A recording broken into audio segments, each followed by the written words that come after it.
Quisiera invitarles para que oremos y pidamos la bendición de Dios, que pidamos su Espíritu Santo para que podamos, pues, hacer un trabajo que glorifique a nuestro Dios. Vamos a orar. Amante Padre que estás en los cielos, bendito y alabado sea tu nombre. Venimos delante de ti, Señor, esta noche con el deseo de buscarte a través de tu palabra. Pedimos, Señor, que tu Espíritu Santo nos dé discernimiento para comprenderla. Ayúdanos también a aplicar estos principios en nuestra vida de tal manera que podamos beneficiarnos de forma personal, pero que también podamos beneficiar a los que están a nuestro lado, en derredor nuestro.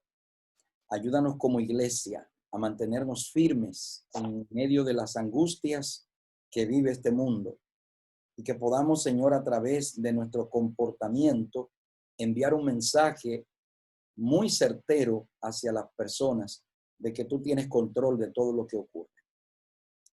Pedimos al abrir tu palabra discernimiento, que tu Santo Espíritu nos ayude en el nombre de Jesús. Amén. Bien, quiero iniciar esta noche diciéndoles a cada uno de ustedes que vamos a estar compartiendo posiblemente un tema muy, por así decirlo, conocido. Es posible que todos nosotros tengamos una experiencia particular con el tema de la fe y podamos recibir cada uno de forma particular un concepto de fe distinto. Eso es lo bueno del Evangelio. Es ahí donde está la riqueza del Evangelio. Una de las cosas lindas que tiene la Biblia es que es una forma que Dios tiene de hacer que la experiencia vivida en la salvación sea tan especial que pareciera que es única. Y de paso es así. Una de las cosas que trato siempre de enseñarle a las personas cuando predico es que comprenda que su experiencia de salvación es única. La experiencia que usted tiene como hijo de Dios es única. Nadie más la tiene igual que usted. Usted está viviendo una experiencia particular, especial. Y por esa razón, piense en que de alguna forma nosotros somos patrones, modelos para otros. No está del todo, digamos bien, que individualmente coloquemos a un ser humano como modelo, pero cada ser humano tiene que vivir entendiendo que puede ser un modelo para otro. Por lo tanto, su vida debe ser de tal manera veraz, de tal manera transparente, de tal manera cauta, cuidadosa, siempre teniendo en cuenta que detrás de usted viene alguien que lo viene observando, que lo viene mirando. No es lo que debería ocurrir, pero humanamente hablando, somos así. Miramos a una persona, la idealizamos, quisiéramos vivir la experiencia espiritual de esa persona. Y entonces, si nosotros como individuos no estamos conscientes de que también nosotros podemos ser modelo para alguien, vamos a vivir descuidadamente. Y entonces, si vivimos de una forma descuidada, vamos también de una forma indirecta a ser culpables de que otros caigan. Claro, la salvación es individual, eso lo sabemos. Pero cuando usted con una acción incorrecta sirvió de piedra de tropiezo para la vida de una persona, sepa que Dios también va a demandar de usted la vida de esa persona. Eso está claro en la Biblia. Y la mejor manera de ver esto es que Dios siempre le pidió cuentas a algunos de sus hijos por otros hijos. Y eso lo vemos desde el primer libro de la Biblia en Génesis. Allí, cuando Caín mató a su hermano Abel, Dios le llamó la atención y le dijo, ¿dónde está tu hermano? ¿Qué has hecho con tu hermano? Claro, la clásica respuesta, o más bien que hemos hecho clásica, de ese tipo de actitud de Dios hacia los hermanos es la misma que usó Caín. ¿Y acaso yo soy guarda de mi hermano? Algunas personas tienden a excusarse. Yo no tengo la culpa de que mi hermano fracase y que le vaya mal. Usted, si fue el ente que motivó que una persona por su actitud diga, por eso yo no creo en los cristianos, por eso yo no soy adventista, por eso yo no soy evangélico, por eso no soy de ninguna religión, porque mira cómo son los cristianos. Su actitud está siendo piedra de tropiezo. Y el Señor dice que hay de vosotros cuando hacéis que un pequeñito tropiece, porque mejor le sería, dice el Señor, que se ate una piedra de molino en el cuello y se tire en el mar. Fíjense si la consecuencia es realmente fuerte. Así que de plano yo quisiera decirle, hermanos queridos, todos tenemos fe, todos nosotros decimos tener fe. Algunos tienen más, otros tienen menos, pero todos decimos tenerla. La gran realidad es si nosotros comprendemos bien lo que significa la fe. Yo quise auxiliarme para compartir con ustedes esta noche de algunas definiciones de fe que no solamente estén en nuestro entorno como adventistas, sino que también la podamos ver en algún diccionario bíblico importante que sea de peso, ¿no? Y que veamos cómo mira la fe también los demás cristianos. Yo tengo conmigo aquí un diccionario. Ya, yo sé que casi no se usan las cosas de forma tangible, ya todo es digital. Pero yo tengo conmigo aquí el diccionario bíblico ilustrado Holman. Este es un diccionario bíblico muy bueno, el cual le recomiendo para que usted lo tenga como consulta. Mírenle el gruesito de ese diccionario, bastante amplio. Y aquí hay una definición de fe que yo quiero compartir con ustedes, adicional a la que vamos a ver en la Biblia. Mire cómo el mundo, teológicamente hablando, ve la fe hoy día. Aquí está bien definido. La palabra actual fe deriva del latín fides. En el presente, la palabra fe denota confianza, pero en el español no funciona como verbo. Esa función la cumplen los verbos creer o confiar. ¿Están notando algo interesante? Fíjese, en el idioma original, la palabra fe es un verbo, acción. Mire qué interesante. Eso es lo que significan los verbos, así me enseñaron en la universidad. Verbos son acción o movimiento. Por esa razón, en la Biblia se utiliza en el libro de Juan, capítulo 1, verso 1, en el principio era el verbo, la palabra, la acción. Muy bien. Entonces, el sustantivo fidelidad denota confianza o confiabilidad. ¿Cuál es el concepto bíblico? En el último siglo, el concepto de la palabra fe ha sido radicalmente redefinido en ciertos círculos filosóficos y teológicos. Esos nuevos conceptos rara vez se remiten a la complejidad del concepto bíblico. Fíjese qué interesante. En este pensamiento se nota que la palabra fe en el concepto bíblico es compleja.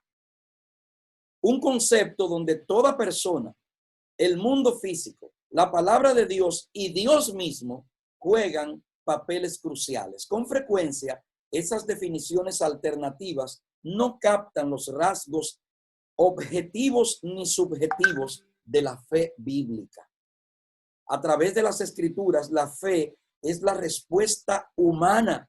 Oiga, qué linda esta definición. A través de las escrituras, la fe es la respuesta humana de confianza frente a la revelación que Dios hace de sí mismo por medio de sus palabras y de sus acciones. Hace algunas semanas yo compartí un live con los seguidores nuestros en las redes sociales, titulado Fe sin explicaciones. Eso generó rápidamente algunas inquietudes en algunas personas que hasta me llamaron y me dijeron, oye, yo quiero saber de qué tú vas a hablar. Fe sin explicaciones. Es que si hay explicaciones, dejó de ser fe automáticamente. La fe no puede tener explicaciones. Si se explica, ya no es fe. Por lo tanto, tenemos que aprender a vivir la fe en el concepto bíblico. Dios inicia la relación entre Él y los seres humanos. Espera que las personas confíen en Él. La falta de confianza en Él fue en esencia el primer pecado, y eso lo sabemos en Génesis capítulo 3. Desde la caída de la humanidad, Dios inspira y nutre la confianza en Él por medio de lo que dice y de lo que hace en beneficio de la gente que lo necesita.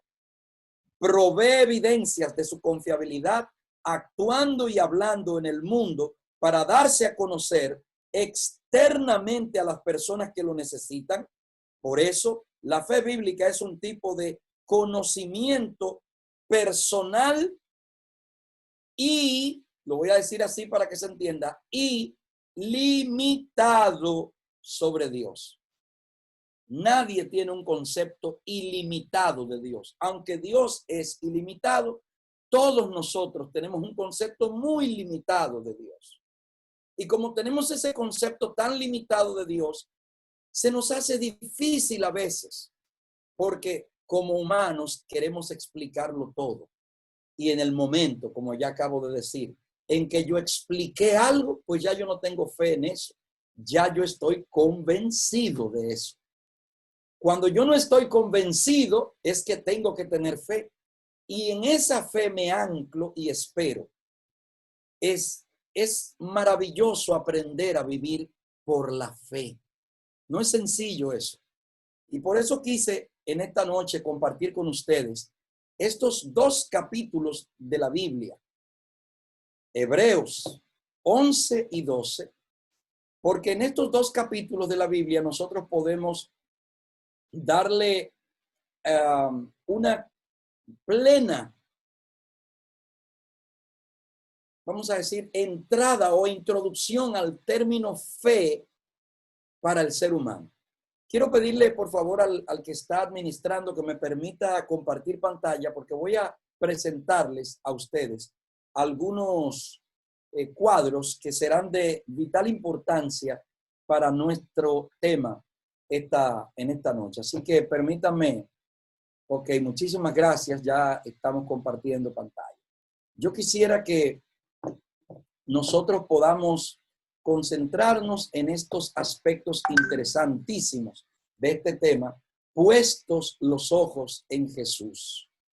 Y Hebreos 11:12, como mencioné hace un momento, representan los elementos bíblicos o la base bíblica de la cual se va a desprender nuestro estudio en esta noche.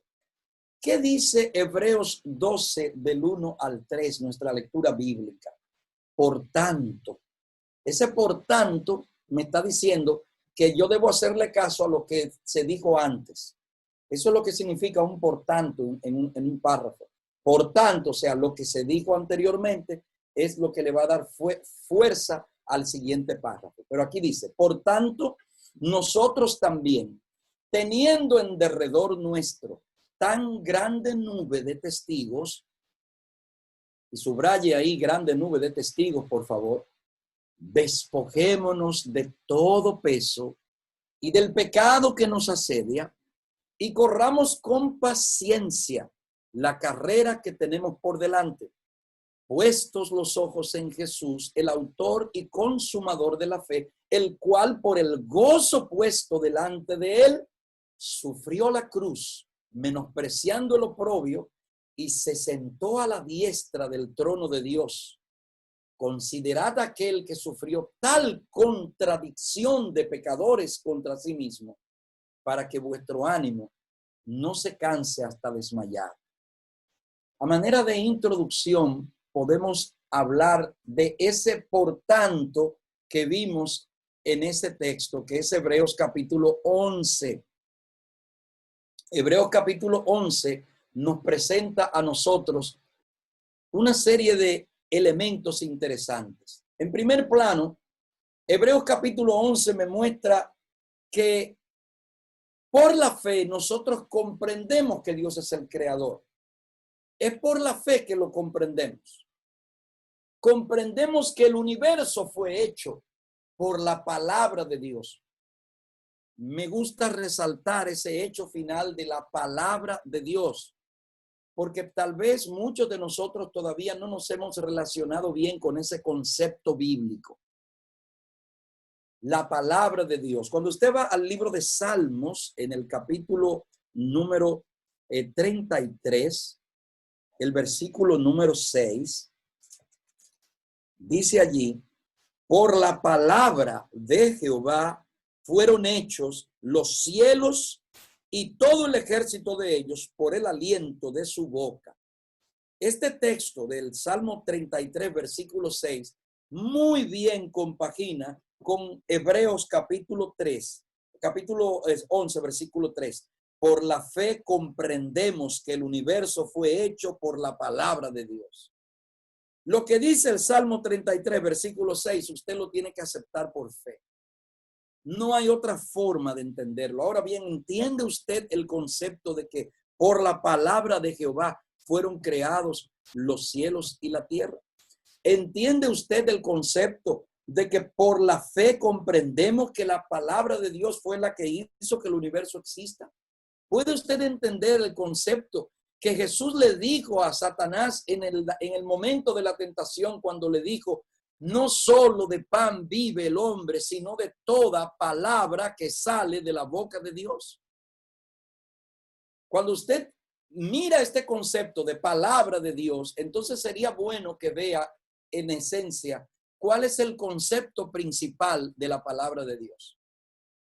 Ese concepto principal está en el libro de Éxodo, capítulo 20, versículo 1. Vaya conmigo allá. Éxodo, capítulo 20, versículo número 1. Fíjese qué interesante este paralelo que les estoy presentando. Éxodo 20, versículo 1 dice: habló Dios todas estas palabras. Mire qué interesante. Si comprendemos que el universo fue hecho por la palabra de Dios, si comprendemos que por la palabra de Jehová fueron creados los cielos y la tierra, entonces vamos a entender el concepto de que la palabra de Dios es que su ley. Por lo tanto, los mandamientos de Dios son en esencia una base fundamental para usted poder entender a Dios en esencia como quien es Él, como creador, como sustentador, como salvador. Su ley es su carácter, su amor. Entonces comprendemos que el universo fue hecho por ese carácter, por ese amor, por ese fundamento de Dios, por el poder maravilloso que hay en el simple concepto bíblico de la palabra de Dios.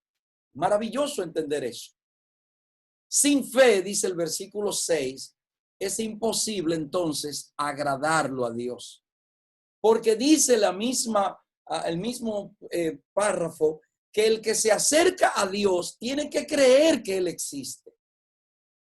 Si usted no cree que Dios existe, usted no se puede acercar a Dios. Por esa razón es que aunque las personas están conscientes de la presencia de un poder sobrenatural en el universo, pero no lo ven como Dios, para ellos eso no va a tener importancia, porque sin fe es imposible agradar a Dios y es necesario que el que a Dios se acerca crea que Él existe.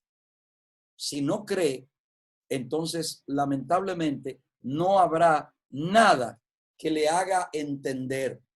A pesar de la fe que tengamos, entonces es necesario entender lo que sigue, y esto lo escribo desde esta perspectiva. Usted puede tener toda la fe que usted tenga, pero eso no lo es todo, porque hay una recompensa que va más allá de tener fe. Y lo podemos entender esto a la hora de leer a Hebreos capítulo 11. Usted puede leer Hebreos capítulo 11 de una forma particular, especial. Usted puede desplayarse allí leyendo Hebreos 11. Le voy a leer unos cuantos versículos para que tengamos una idea. Me voy a detener aquí en el versículo número 13. En la fe murieron todos estos, sin haber recibido lo prometido, sino mirándolo de lejos, creyéndolo y saludándolo y confesando que eran extranjeros y peregrinos sobre la tierra. Me voy al versículo 19, porque pensaban que Dios es poderoso para levantar aún de entre los muertos, de donde en sentido figurado también lo volvió a recibir. Versículo 27, por la fe dejó a Egipto, no temiendo la ira del rey, porque se sostuvo como viendo al invisible. Versículo 29, por la fe pasaron el mar rojo como por tierra seca, e intentando los egipcios hacer lo mismo, fueron ahogados. Me voy al versículo 31, por la fe Rahab, la ramera, no pereció juntamente con los desobedientes, porque recibió a los espías en paz. Versículo 33 dice, todos ellos por fe conquistaron reinos, hicieron justicia, alcanzaron promesas, taparon bocas de leones, apagaron fuegos impetuosos, evitaron filo de espada, sacaron fuerza de la debilidad, se hicieron fuertes en batallas, pusieron en fuga ejércitos extranjeros. Versículo 37, fueron apedreados, aserrados, puestos a prueba, muertos a filo de espada, anduvieron de acá para allá cubiertos de pieles de ovejas y de cabras, pobres, angustiados, maltratados. Estos hombres, de los cuales el mundo no era digno, anduvieron errantes por los desiertos, por los montes, por las cuevas y por las cavernas de la tierra. Y aquí está el texto final. Pero ninguno de ellos, aunque alcanzaron buen testimonio mediante la fe, recibieron lo prometido. Porque a pesar de la fe que tengamos, eso no lo es todo. Hay una recompensa que va más allá de la fe que tenemos. Entonces surge esa pregunta que está ahí. Entonces, pastor, ¿y qué es lo que necesitamos?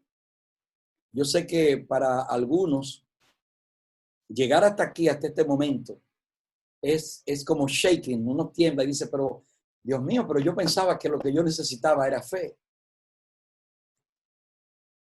Cuando usted lee lo que dice la palabra de Dios en estos textos que hemos estado compartiendo, mire, la fe de nosotros se nos remueve. Porque yo estoy seguro que pocos de nosotros, por no decir ningunos, ha sido apedreado por el evangelio. Yo creo que muy pocos de nosotros hemos tenido una prueba tan grande como la de ser aserrados o que nos maten un familiar o que, como ocurrió con Isaías, lo metan en un tronco para partirlo por la mitad. Y esa gente hizo eso por fe. Sin embargo, el texto, no yo, el texto dice que ellos, ninguno recibió lo que esperaba. Ninguno. No lo recibió. Tenemos en la historia bíblica unos cuantos nombres nada más que gozan del privilegio de estar en el cielo. Unos cuantos. Yo quiero que usted sepa que en la tierra han vivido miles de millones de personas. A lo largo de la historia humana, miles de millones de personas han vivido. Miles de millones de personas.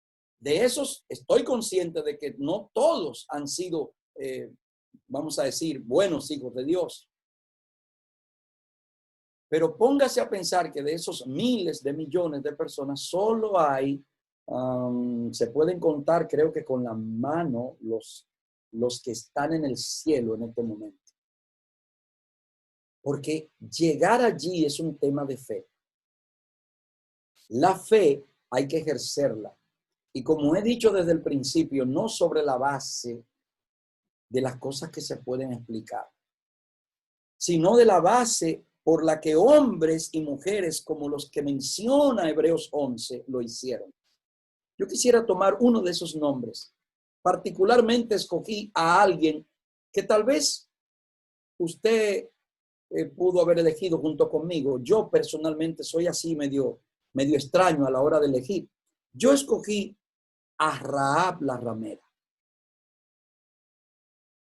¿Por qué escogí a Rahab la ramera? Porque yo estoy seguro que si la Iglesia Central de la Romana decide hacer un programa evangelístico para alcanzar personas que pueden llegar a los pies de Cristo, difícilmente algún anciano o algún miembro de la iglesia proponga crear un programa para alcanzar a las prostitutas de la Romana.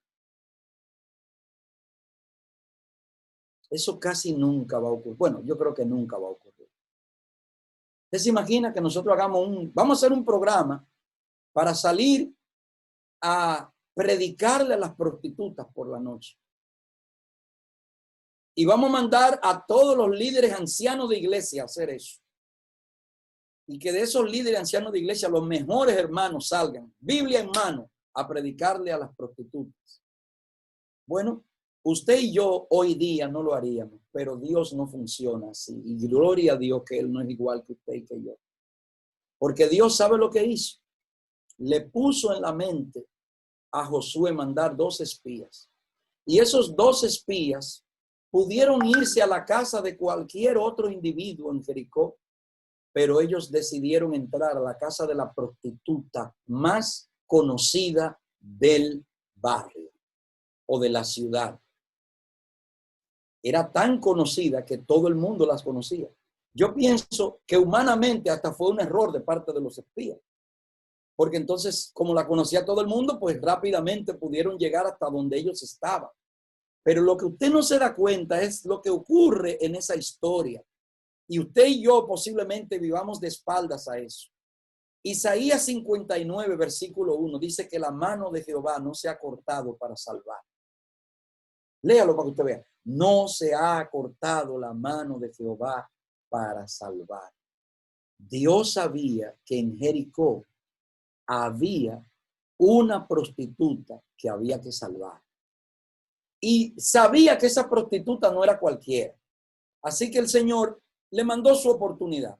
Usted conoce esa historia más que yo. Usted la ha leído muchísimas veces en la Biblia. ¿Cuál fue la reacción de esta mujer cuando llegaron estos hombres? Lo primero es que ella los identificó y se dio cuenta que eran hebreos de una vez. Desde que lo vio, dijo, ustedes vienen de parte del pueblo ese que está ahí al lado esperando venir para acá. Porque yo sé ya que el Dios de ustedes les reveló a ustedes y le entregó esta tierra a ustedes. Porque el Dios de ustedes es un Dios tan poderoso que es Dios arriba en el cielo y abajo en la tierra. Eso se lo dijo la prostituta. Le predicó ella a los espías. Y cuando esos muchachos que fueron allí con la intención de mirar y ver si era factible conquistar la tierra, Dios a través de una prostituta, algo que era imposible, ¿o no? Analícelo a ver. Si usted llega a un barrio, ¿quién le puede predicar el evangelio? ¿La prostituta o el pastor de la iglesia? Entonces, por la fe es que ocurren las cosas grandes de la vida. Lo que usted menos espera. ¿Qué es fe? Tener convicción de lo que usted no espera. ¿Cómo usted va a esperar que una prostituta predique? Pues ahí está Rahab diciéndole que Jehová es Dios arriba en el cielo y abajo en la tierra. Y esos muchachos espías que fueron tal vez con temor a hacer su trabajo, salieron de allí henchidos del poder del Espíritu de Dios, porque se dieron cuenta que Dios estaba dirigiendo su obra, dirigiendo su misión. Es Dios el que está detrás de nosotros, no perdemos. Y aunque vino el rey y los soldados atrás de ellos, ¿qué hizo esa mujer? Se empantalonó, como decimos los dominicanos. Y algunos que siempre le andan buscando la quinta pata al gato, arguyen, no, porque ella le mintió. Bueno, ella utilizó una estrategia. ¿Cuál fue? Bueno, decir lo que ellos querían oír. ¿Qué querían oír ellos? ¿Por dónde ellos se fueron? Ay, si ustedes se dan rápido, lo alcanzan. Ellos se fueron por ahí. Y ella le señaló por dónde se fueron. Si se dan rápido, lo alcanzan. Al final de la historia, note ahora algo. A Dios le agrada que usted esté consciente de lo que le corresponde a usted. Rahab, esta mujer que está en la galería de la fe, yo quiero que ustedes sepan que eso no es cualquier cosa que Rahab esté ahí. De paso, es bueno que usted sepa que en esa galería de la fe hay un grupo de personas bien interesantes. Ahí hay personas mencionadas que bien interesantes, pero particularmente Rahab, la que usted y yo nunca hubiésemos puesto en la galería de la fe. ¿Cómo termina Rahab? No solamente ella intercede por ella, sino que le digo a los espías, ustedes tienen que hacer algo por mí. Esto se va a destruir. Yo necesito tener la seguridad de que yo puedo también alcanzar salvación. ¿Y qué le dijeron a los espías? Usted tiene que ejercer fe. ¿Y cómo ejerció Rahab fe? A ellos le dijeron, ponga un cordón rojo dentro, en la puerta de su casa y métase ahí adentro. Todo el que esté dentro de esa casa no le va a pasar nada. Todo el que esté dentro de esa casa, si usted no nos delata, si no nos vende, si no dice dónde estamos y nosotros entramos y conquistamos la ciudad, todo el que esté dentro de las puertas se va a salvar. No le vamos a hacer nada. Mire ahora lo interesante. Rahab no se quedó con eso para ella. Cuando usted va a la historia en el libro de Josué, usted se encuentra con una mujer que cuando se fueron esos espías, ella fue donde todos sus familiares, toda su familia. Rahab se convirtió en una predicadora de último momento. Y en esa semana que duró el pueblo marchando en derredor de Jericó, se la pasó Rahab en una semana de oración con su familia. Vengan, que se va a destruir. Vengan, que se va a destruir. Y la familia le creyó, porque cuando usted va al libro de Josué, capítulo 6, permítame ir con ustedes allí. Si usted tiene una Biblia físicamente, busque el libro de Josué, capítulo número 6, para que usted se goce conmigo en esa parte, que yo me la gozo cada vez que la leo. Dice aquí,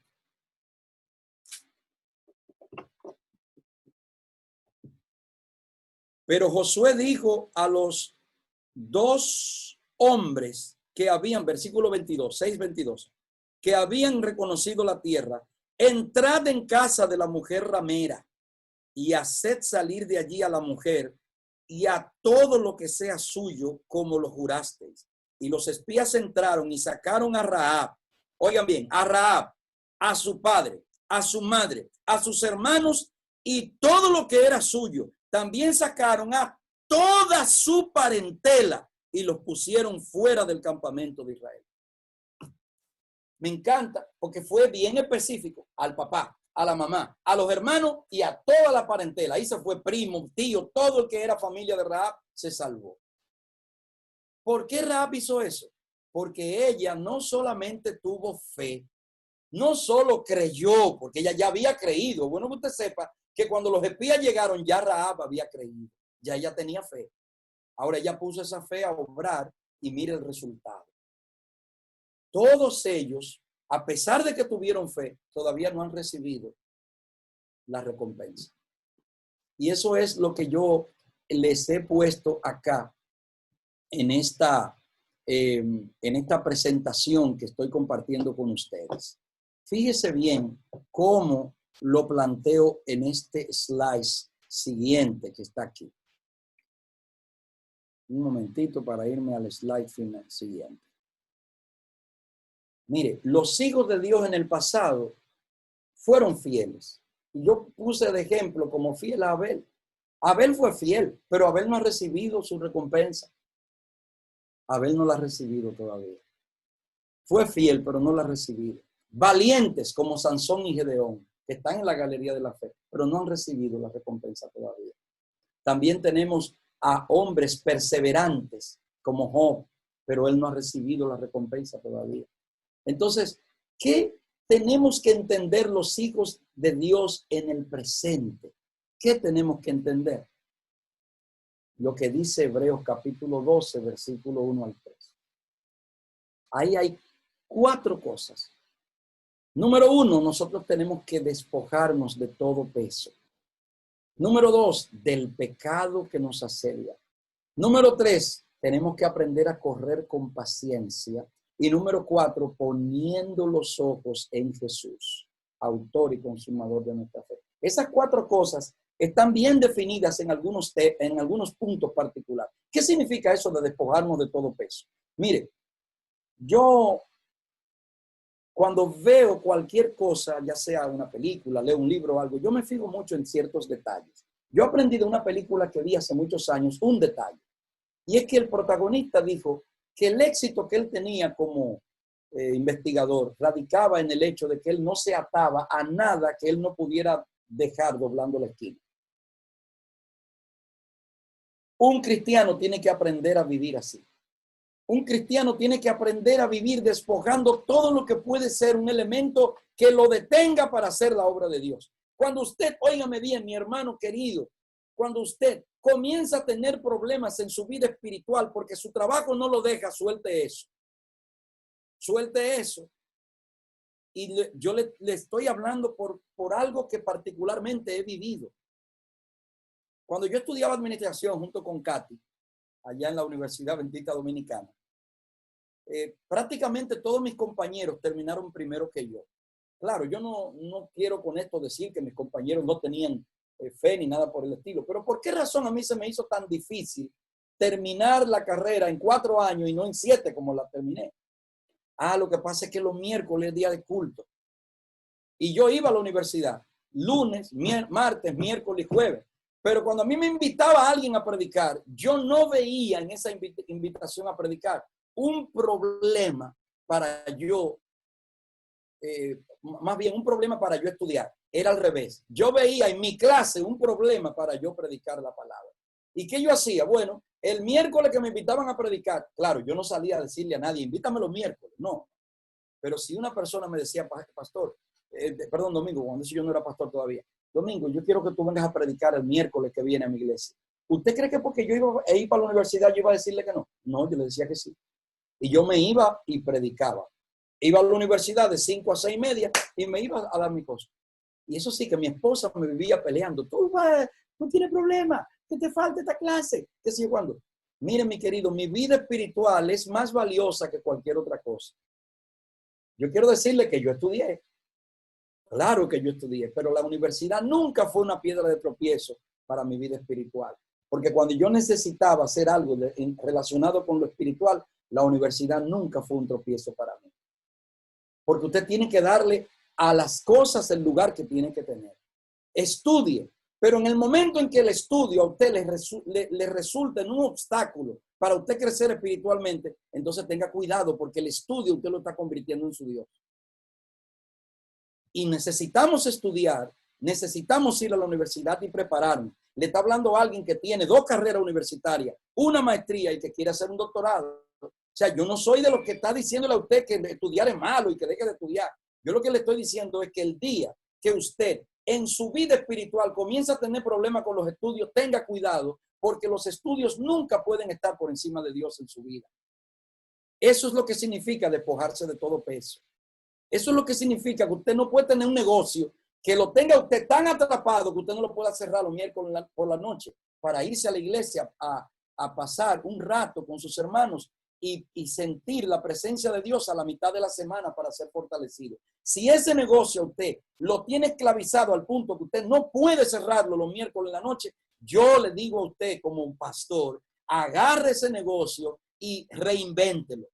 Pero ningún negocio que le prohíba a usted o que le impida a usted desarrollar su vida espiritual va a ser de bien para usted. Al final de la jornada se le va a tragar su vida espiritual. Eso es lo que significa despojarse de todo peso. Usted dice, no, pero yo lo que estoy haciendo es bueno. Hay muchas cosas buenas, humanamente hablando, que si no las sabemos manejar, nos pueden hacer daño. Trabajar y estudiar es bueno, pero cuando eso se convierte en un problema para mi vida espiritual, tengo que revisarlo, tengo que reorganizarlo. Y yo le puedo poner, por ejemplo, el mismo COVID-19 que nos enseñó a nosotros qué era lo que realmente era importante en la vida. Porque aquí hay muchísima gente que pensaba que se iba a morir si dejaba de trabajar 2 meses o 3 meses. Y sin embargo, se tuvo que trancar en su casa durante 2 meses o 3 meses. Y Dios le dio una lección de vida grandísima cuando le hizo ver que el que le sostiene a usted es Dios. Y aquí estamos 2 meses o 3 meses después. Ni usted ni yo, mire, yo como pastor me hubiesen dicho que las iglesias iban a cerrar 3 meses. Yo no lo hubiese creído. ¿Qué íbamos a hacer? ¿Cómo no íbamos a hacer? Dios dirigió el proceso y todos nos volvimos doctores en Zoom.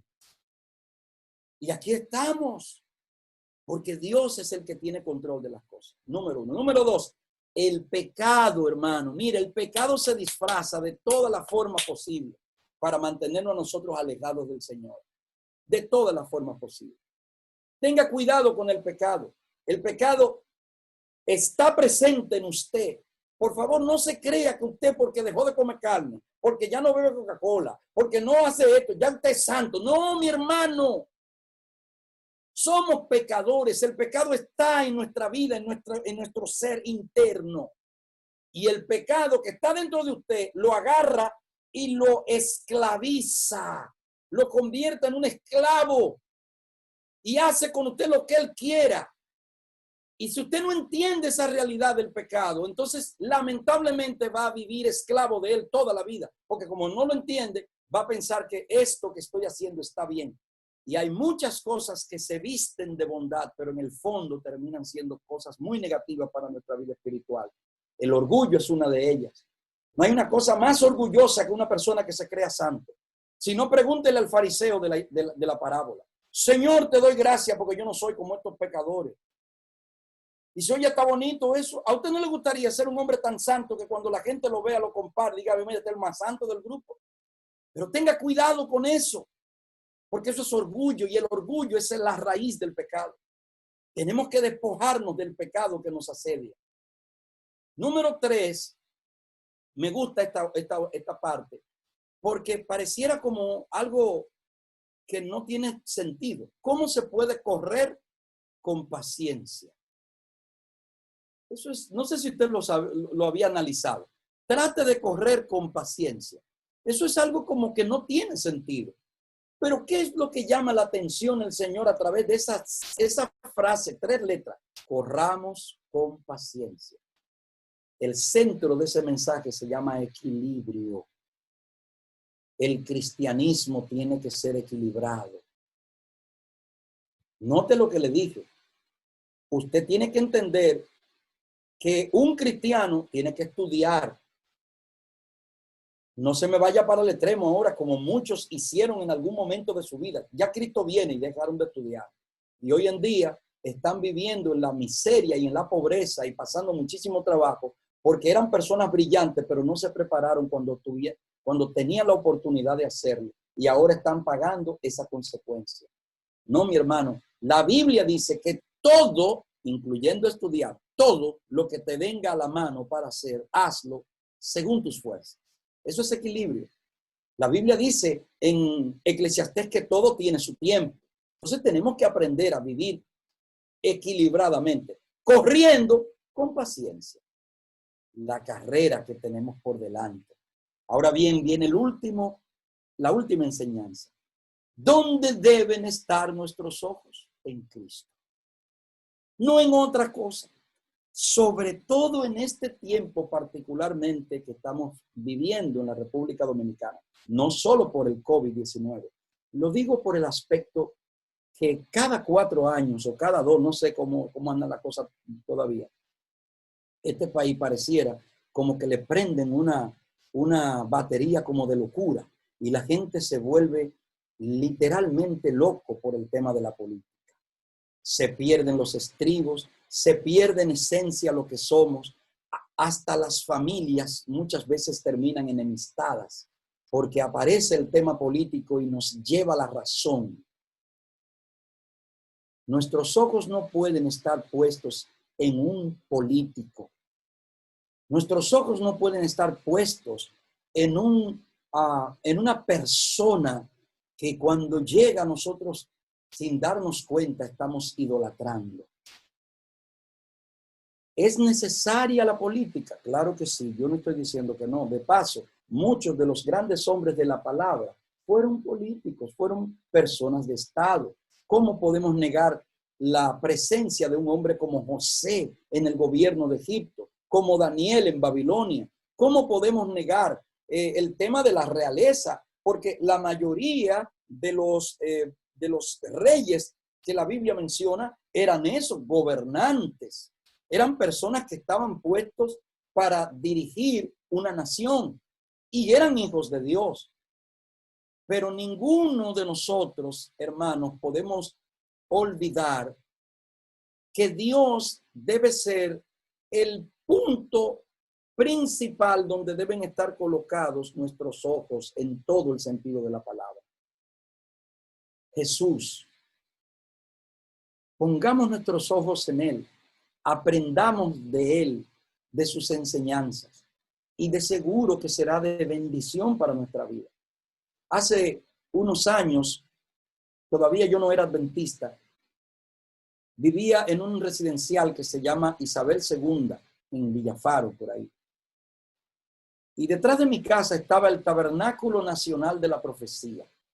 Esa es como el najayo de los de la Iglesia de Dios de la Profecía, es su campamento. Así que ahí hacían unas tremendas actividades cada año con convenciones grandísimas. Pasaban toda una semana, ya ustedes saben, yo no era adventista ni cristiano siquiera cuando eso. Y yo odiaba esas convenciones por la bulla y el escándalo y las cosas. Con el tiempo, después de ser cristiano, me tocó ir muchas veces al Tabernáculo de la Profecía, reuniones. Y cuando entré a una especie de anfiteatro que ellos construyeron allí, muy lindo, muy bien construido, un bajo techo, noté que en una de las paredes hay un letrero que llamó mucho mi atención desde esa vez y hasta el día de hoy, y lo comparto con ustedes. El letrero o el mensaje decía: aunque igualar a Dios es imposible, imitarlo es un deber. Puestos los ojos en Jesús. No puedo ser igual a Él. No puedo hacer las cosas que Jesús hizo. Él era Dios. Era hombre, sí, pero era Dios. Pero Él me dio un ejemplo para que yo viva de acuerdo a ese ejemplo. Y el más grande ejemplo me lo enseñó el apóstol Pablo en su carta a los Filipenses capítulo 2. No estimó el ser igual a Dios como cosa que aferrarse, sino que se despojó a sí mismo. Dejó de ser Dios allá en el cielo para descender a la tierra. Y cuando viene aquí a la tierra, no viene como un rey, como un gobernante, como alguien para que le sirvan o que lo honren, sino que vino y se puso en la condición más baja que el hombre puede caer en esta tierra, la de un esclavo. Jesús vino a esta tierra para ser un esclavo, como un siervo. Oiga, así lo presenta Isaías, como el siervo sufriente, el siervo que lavó los pies de los discípulos. Ese es el ejemplo que usted y yo tenemos de Cristo. Puestos los ojos en Jesús. Queremos que en algún momento en nuestra vida el nombre de nosotros se lea como en Hebreos capítulo 11, en la galería de la gente de la fe. Pues tenemos que poner nuestros ojos en Jesús, autor y consumador de nuestra fe. Yo soy un fiel creyente en el espíritu de profecía. Me gusta siempre en mis sermones ver cómo la hermana White miraba las cosas que uno está estudiando. ¿Cómo veía la hermana White este tema? ¿Cómo ella lo presentaba? Y me encontré con esta cita interesante en el libro Hechos de los Apóstoles que quiero compartir con ustedes. Página 251, párrafo 3. En la epístola a los Hebreos se señala el propósito absorbente que debería caracterizar la carrera cristiana por la vida eterna. Dejando todo el peso del pecado que nos rodea, corramos con paciencia la carrera que nos es propuesta, puestos los ojos en el autor y consumador de la fe, en Jesús. La envidia, la malicia, los malos pensamientos, las malas palabras, la codicia, estos son pesos que el cristiano debe de poner para correr con éxito la carrera de la inmortalidad. Todo hábito o toda práctica que conduce al pecado o deshonra a Cristo debe abandonarse, cualquiera que sea el sacrificio.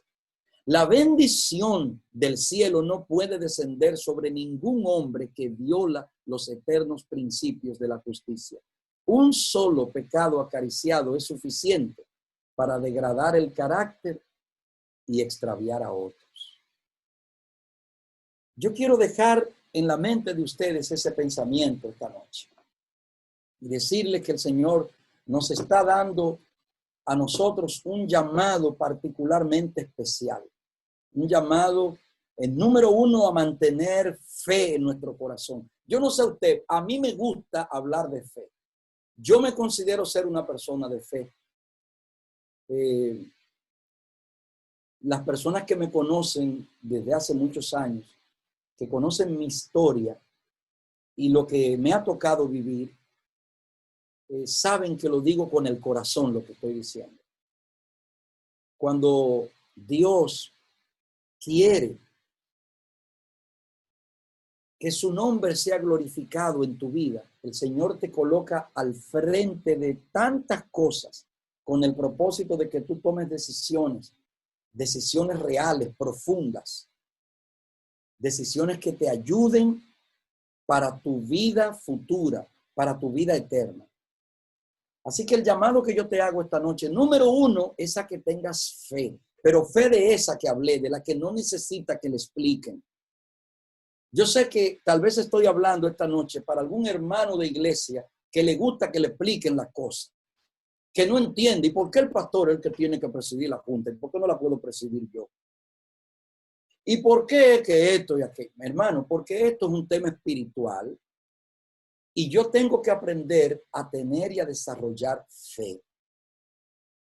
Porque hay cosas que yo no las voy a comprender, por más que me la expliquen, por más que me la hagan saber. Es como el niñito chiquito, 2 años, qué sé yo, 3 años, que va a meter la mano en la olla hirviente, burbujeante de agua, y ahí está el beso bonito que se remenea y él quiere meter la mano porque eso está lindo. Dígame, ¿qué usted va a hacer con el muchachito? Usted se va a sentar a explicarle, ven, mi hijo, que es que cuando el agua sube a 100 grados, la temperatura de las moléculas del agua se elevan, entonces comienza eso a remenearse. Y si tú metes la mano, la epidermis se te va a quemar y te va a dar una quemadura de segundo, de tercer grado, y eso te va a doler. ¿Usted hace eso con el niño de 2 años? No. Usualmente lo que se hace es que usted le da pau pau al niño. ¿Qué es ese? Él no lo va a entender cuando usted se lo explique.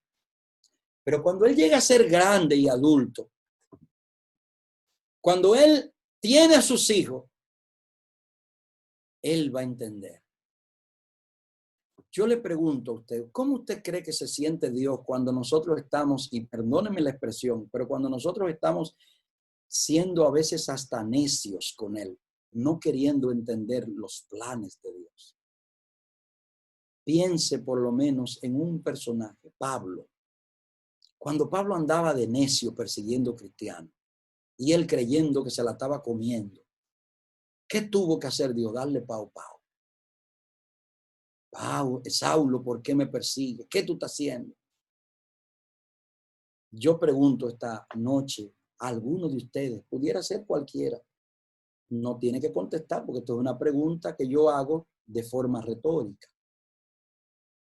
¿Será que Dios te está hablando a ti esta noche y te está diciendo, mira, aprende a creer sin explicarte cosas? Entonces yo te voy a decir algo en lo que tú tienes que creer sin que nadie te tenga que explicar. Si hay algo en lo que tú tienes que creer, es en esto, mira. No se turbe tu corazón. Cree en Dios, cree en mí. En la casa de mi Padre hay muchas moradas. Yo me voy a preparar un lugar para ustedes. Y si me voy y preparo un lugar, vendré otra vez. Pero cree. No salgas a averiguar cuándo llego, a qué hora, qué año. Solamente cree. Y levántate todos los días por la mañana como si ese fuera el día que te fueras a encontrar conmigo. Eso es lo que el Señor quiere que nosotros vivamos. En la medida en que hagamos eso, usted puede estar seguro que un día el Señor vendrá. Un día va a aparecer en las nubes del cielo. Un día va a abrir sus brazos. Un día nos va a decir bienvenidos. Yo quiero estar ahí. Si usted quiere estar ahí, entonces crea. Entonces, yo soy un imitador de las cosas buenas. Así que yo me di cuenta que ustedes ya tienen un sistema para esto de los llamados y las cosas. Así que todo el que quiera creerle al Señor esta noche, agarre ahora mismo el chat y escriba ahí con su propia letra en su computadora, en su teléfono. Yo creo en el nombre del Señor. Escríbalo ahí. Yo creo, yo creo. Me gustaría verlo en el chat. Todo el que tenga la forma de hacerlo, yo quiero creerle al Señor. Escriba ahí, yo creo. Y alabado sea su nombre. Dios me le bendiga. Alabado sea el Señor. Ahí estoy mirando.